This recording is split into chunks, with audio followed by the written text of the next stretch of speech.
Welcome back, everybody, to Iconic Rod and Custom and episode 2 of the Rise of Coupe Simone. Now this time, we're going to show you how we took this little die-cast model and turned it into this huge waterbuck form that we'll be shaping our aluminum panels over. So stay tuned.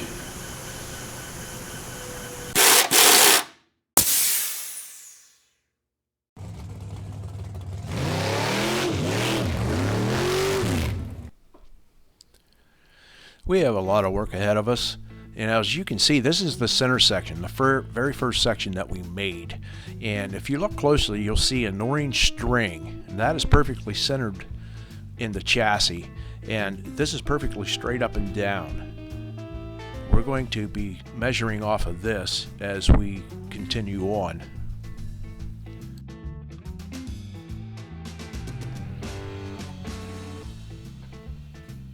Now, as you can see here, we're putting a pattern up. This is so long and so big. These are 4 foot wide pieces of paper, but the car is so big that it has to be made in actually 3 sections for this one. And those little checkered circles are actually registration marks, and they're there to line one up over top of the other. So what we do is we cut the circle out for the next piece that goes on, so we can line it up perfectly on there, and then we'll tack it to the wall. Then from there we'll use 1/2-inch tubing for our main structure, and we'll be bending that to this shape with the lines on this paper. Now there's lots of fidgeting, tweaking to do on these. It's so long that we'll be bracing this with 1/4-inch steel rod temporarily. As we add to it, it gets stronger and stronger. So you'll see here as we continue. Here I'm going back over any questionable areas that I think we need measured or changed a little bit. And that's what I'm doing with the roller and the marker. I'm just straightening out some lines.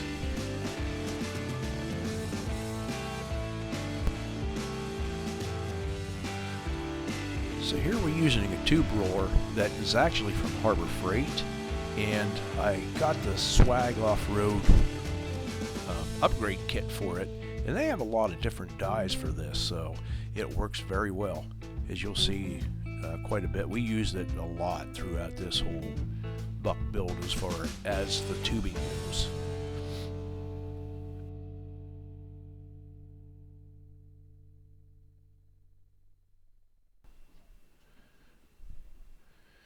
So as you'll see, we'll have to manhandle this tubing a little bit to get it manipulated where we want it.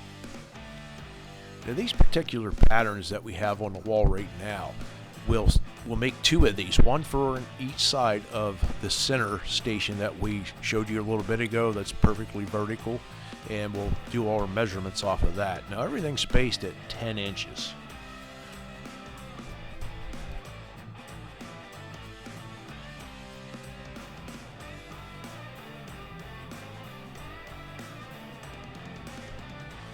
Now, if you haven't really seen one of these tubing rollers, this is actually a pipe threader for the motor that we're using on this from Harbor Freight. Swag Off-Road makes a kit that makes it mountable right to the Harbor Freight roller. And then also I added a sewing machine pedal. It's basically a rheostat, and I can control the speed with that. And it works out really well, to be honest with you.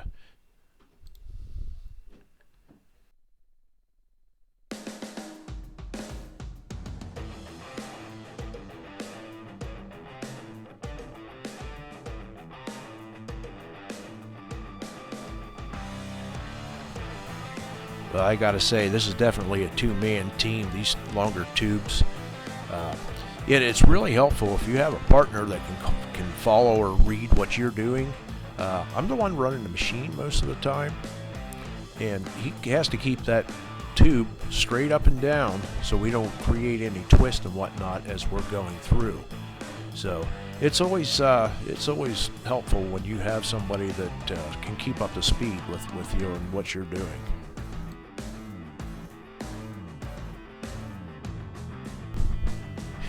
I honestly couldn't tell you how many times we ran these tubes through the roller. And you know, it's actually metal shaping. Even though it's two-dimensional, it's still shaping.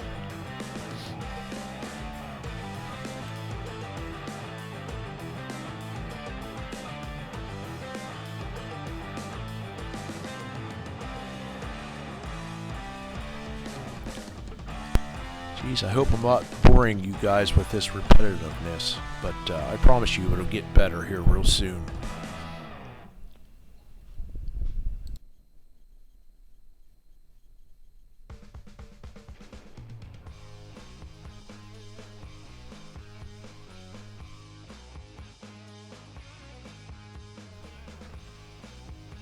Alright, so we got the first 4 center long stations made up, and you can see there I made up some cross stations for the front out of galvanized aluminum, thin, I don't know, it was 22 gauge maybe, just to put in there to get the basic idea in my head how things were going to come together. Now they're not going to stay there. We will be using 3/4 inch wide flat steel.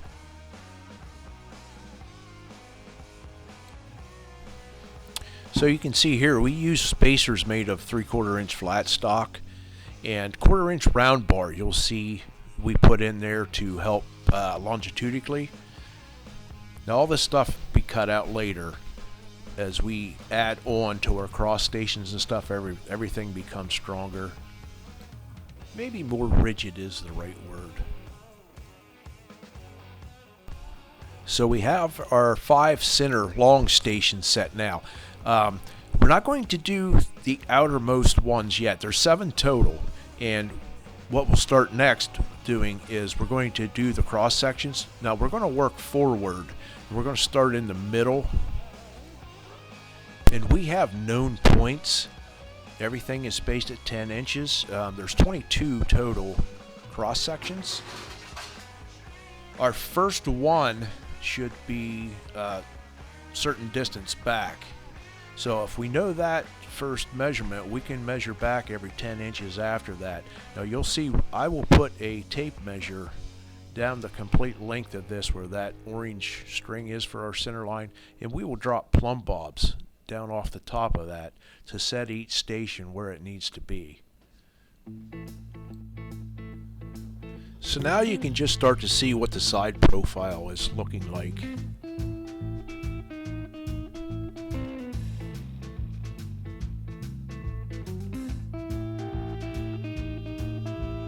Alright, so now we're going to get started on our center sections. There's 22 total, so we're going to start with number 11, which sits halfway up the windshield. And we're going to start with that one, and we're going to work forward to number 1 at our known distances.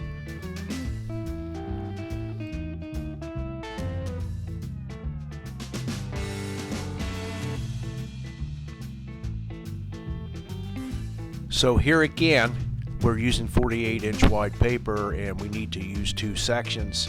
So you can see the registration marks again, and we're taping them together after we get the top layer cut out so we can line them up with the bottom one. And we'll get our 3/4 inch flat stock, and we will start bending that around once we get this all in place. We'll use magnets to hold this down since we're using the metal fabrication table. So once we get it all in position, we're going to actually cut little holes out, as you will see here, and we're going to weld that 3/4 inch wide stock as we go around so it holds its position.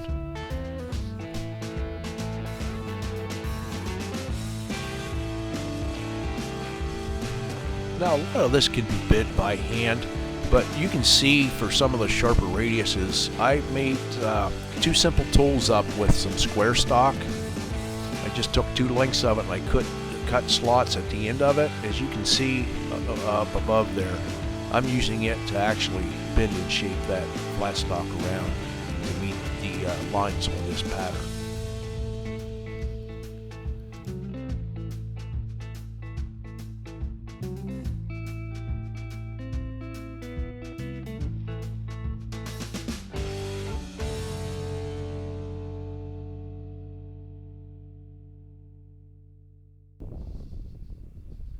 as you can imagine, there's a lot of trial and error to this. A lot of tweaking goes on. If you move it a little too much, you got to bring it back. And it's constant shape with this whole car. There's so much shape in it. It's incredible.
Phew.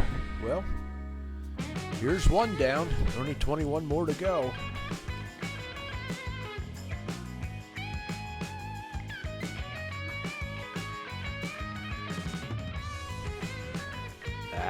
So now you can start seeing the shape a little bit better as we add some of these ribs or cross stations to it. You can start seeing some of the shape that goes everywhere.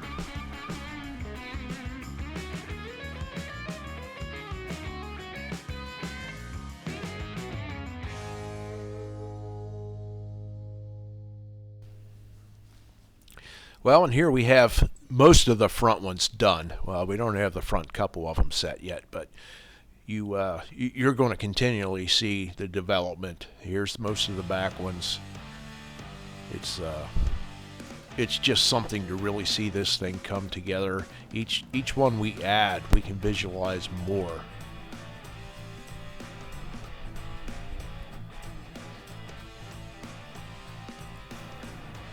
So now that we have all of our cross stations set, we're doing the two outermost tubes on the left and right sides. Now we have to put these in a couple pieces and weld them together because there's so much shape in this thing. It's crazy.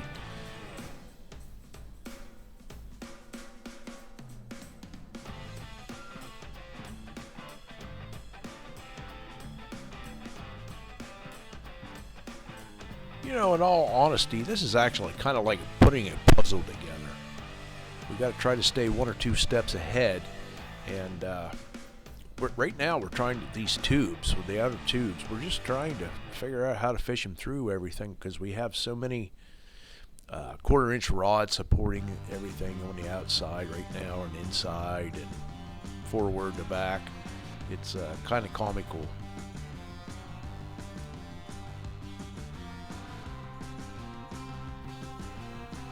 You know, and actually we're just making a bunch of two-dimensional pieces up to create a three-dimensional car. At this point, it's just this bare skeleton.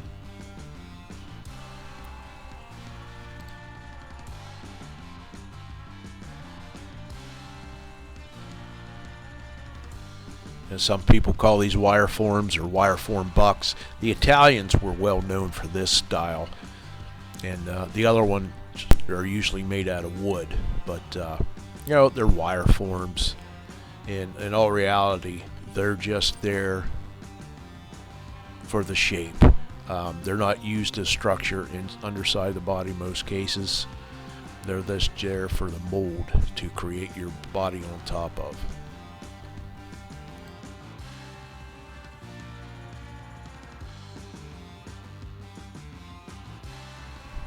Well, actually, some people call them bird cages as well.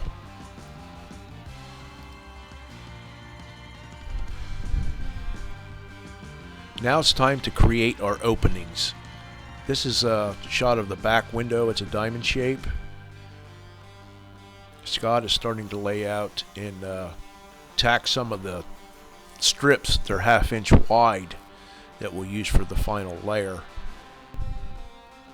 So here's a shot of the front end, and I'm going to create the grill opening, and you're going to see how that comes to life. And even the hood, you can see how I ran the 1/2 inch wide flat stock around there to create the opening. And here is my flanges, drip edges for inside of the hood. There's the hood buck itself after we cut it out. Now these doors in general have a lot of shape. They kind of look like a Bugatti Type 57 or something similar to that. We're using the 1/2 inch flat stock, and we're actually using the shrinker and stretchers to form this.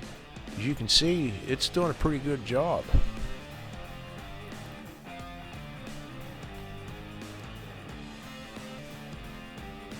As we pan around here with the camera, you can see a lot of the 1/2 inch strips that we've already added lengthwise to this.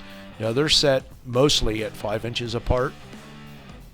Some of the radiuses that we get into, they're a little further apart if they're not that sharp of a radius.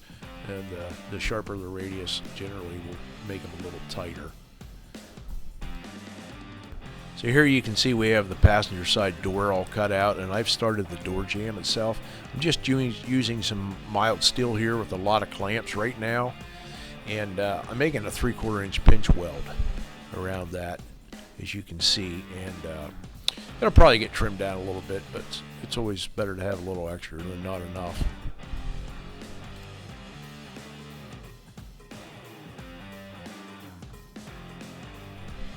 You could kind of see the paper pattern on the driver's side. Now Scott has that door all secured up and cut out. Now he's starting the inside jamb on his side. Again, it's a lot of repetitiveness. You know, you shrink and stretch, and this car has a lot of shape, so we're in for a lot of it throughout this whole process in the build.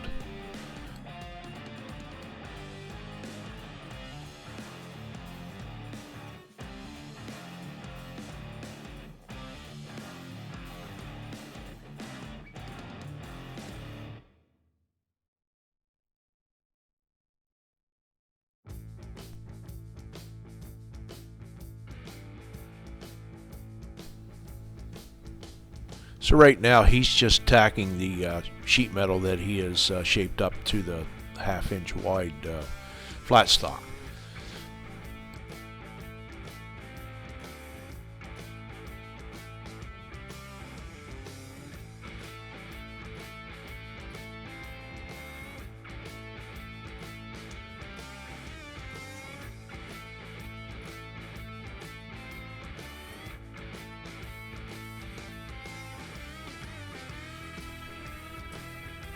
Now here he's using a resistant spot welder to weld some of those pinch welds inside that door opening.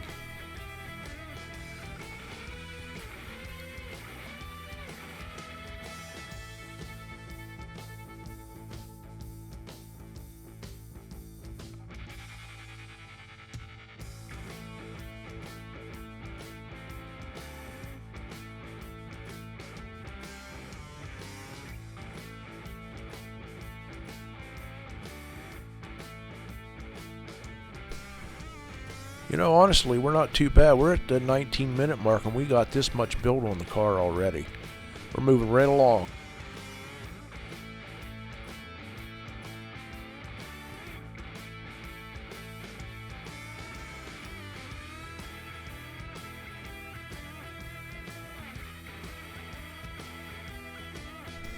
So now he has everything tacked and spot welded in. He'll go back and grind all those little spot welds, tack welds done there, and it'll be smooth. Here's the trunk lid actually, and the door jambs itself. As you can see, it's pretty much done. We'll have a little tweaking to do here and there on it, but in general, all the openings are cut out, all the general shape. We'll go back, do some measuring, make sure it's all as close as we can get left to right, and boom. About 600 hours. That's what we get.